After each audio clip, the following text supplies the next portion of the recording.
Hoje vamos falar sobre o descobrimento do Brasil. Especificamente, vamos falar sobre os 3 documentos das testemunhas oculares deste evento, das impressões que os portugueses tiveram na nova terra e da convivência com os indígenas durante os 10 dias que ficaram aportados por aqui. 2 desses escritos sobreviveram quase que por um milagre até serem publicados no século XIX, visto que muitas das documentações sobre as navegações portuguesas se perderam no grande terremoto de Lisboa em 1755. O outro começou a circular na Europa ainda em 1500, tendo sido publicado na língua italiana.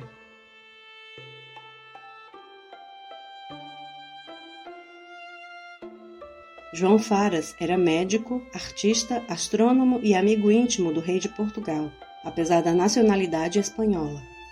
Sua carta, embora fosse mais modesta em detalhes e páginas do que foi a de Caminha, levava informações técnicas a respeito da localização dessa terra recém-encontrada. Foi com seu astrolábio de madeira que ele fez as primeiras medições de latitude do Brasil, enviando-as ao rei com instruções para que pudesse observá-las em um planisfério da época. Esta carta também possui o que talvez seja a primeira imagem gráfica mais precisa do grupo estelar conhecido como Cruzeiro do Sul, que está presente na estampa da nossa bandeira nacional. Mestre João esteve muito doente durante sua passagem pelo Brasil, com uma chaga contraída devido às más condições de higiene do navio.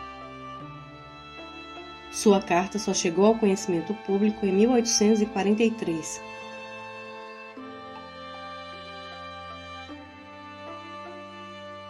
O relato do piloto anônimo é o único entre os 3 documentos que acompanha toda a viagem, indo desde a partida em 8 de março de 1500, quando Dom Manuel entrega pessoalmente o estandarte real da Armada ao fidalgo Pedro Álvares Cabral, até o retorno não muito glorioso para Lisboa, no final de julho de 1501.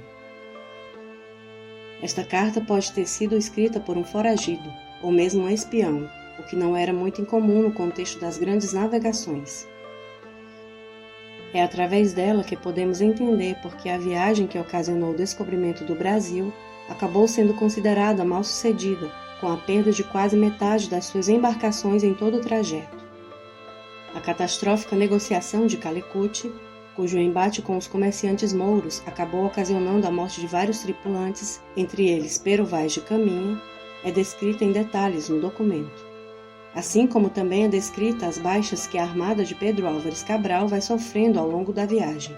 Ela fala ainda sobre a riqueza dos reinos orientais, com quem Portugal acabara de tentar estabelecer relações, confirmando o cenário presente no imaginário da maioria dos europeus da época. Pouco acrescenta a poética descrição de Pero Vaz de Caminha sobre a Semana de Vera Cruz, mas serve como um bom contraponto de fontes para a história do descobrimento.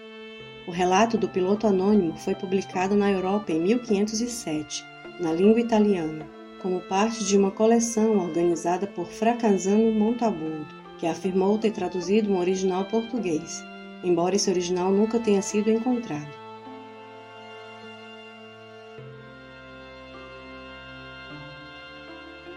Esse é o mais conhecido documento sobre o descobrimento e é considerado por muitos como a certidão de nascimento do Brasil. Escrita por Pero Vaz de Caminha, que viajava para assumir o posto de escrivão da feitoria de Calicut, ele tenta traduzir de forma bem mais sensível e poética as impressões do primeiro encontro entre portugueses e indígenas. Desta carta é possível extrair o encantamento de Caminha em cada detalhe, desde a descrição dos frondosos arvoredos, às coloridas aves e aos belos e inocentes habitantes. A primeira visão que eles tiveram da terra foi de uma grande montanha redonda, que batizaram de Monte Pascoal. Mas logo na praia começaram a surgir vários homens, todos nus, de corpos bem feitos e rosto bonito, como ele mesmo descreveu. Se entenderam por sinais quando o capitão Nicolau Coelho pediu para que baixassem seus arcos e flechas, e durante os 10 dias em que conviveram, esse foi o principal meio de comunicação. A troca de itens também acabou sendo uma forma dos 2 lados quebrarem o gelo. Dos portugueses vinham blusas de linho, calças e chapéus. Dos indígenas eram cocares, flechas e aves. 2 deles foram levados ao navio como hóspedes do capitão, e, embora não tenham se agradado da comida e da bebida, dormiram tranquilamente nas dependências dos portugueses. Por diversas vezes o capitão tentou ter deles a mesma hospitalidade, ao enviar alguns de seus homens para acompanhá-los mata adentro.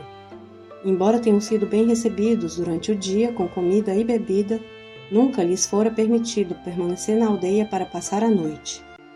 Somente após um tempo surgem entre eles algumas mulheres, igualmente nuas, e que, de não se envergonharem da nudez, lembravam criaturas inocentes do jardim do Éden, segundo Pero Vaz de Caminha.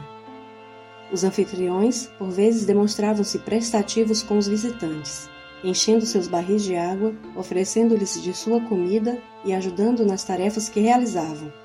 Estavam também curiosos, em especial pelos equipamentos de metal utilizados pelos marceneiros, já que para cortar madeira eles ainda usavam uma espécie de machadinho construída com pedras.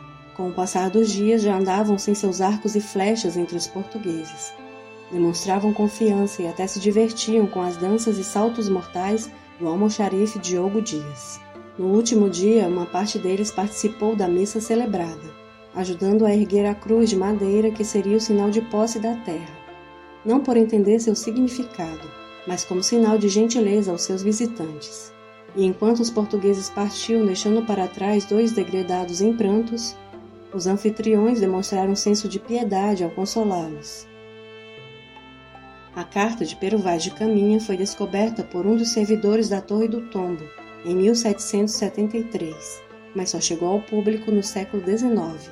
Tornou-se um importante documento para demonstrar que, embora anos mais tarde fosse haver uma relação de subjugação de um dos lados sobre o outro, o primeiro contato entre portugueses e indígenas foi amigável, por vezes dando a impressão de admiração mútua entre esses estranhos.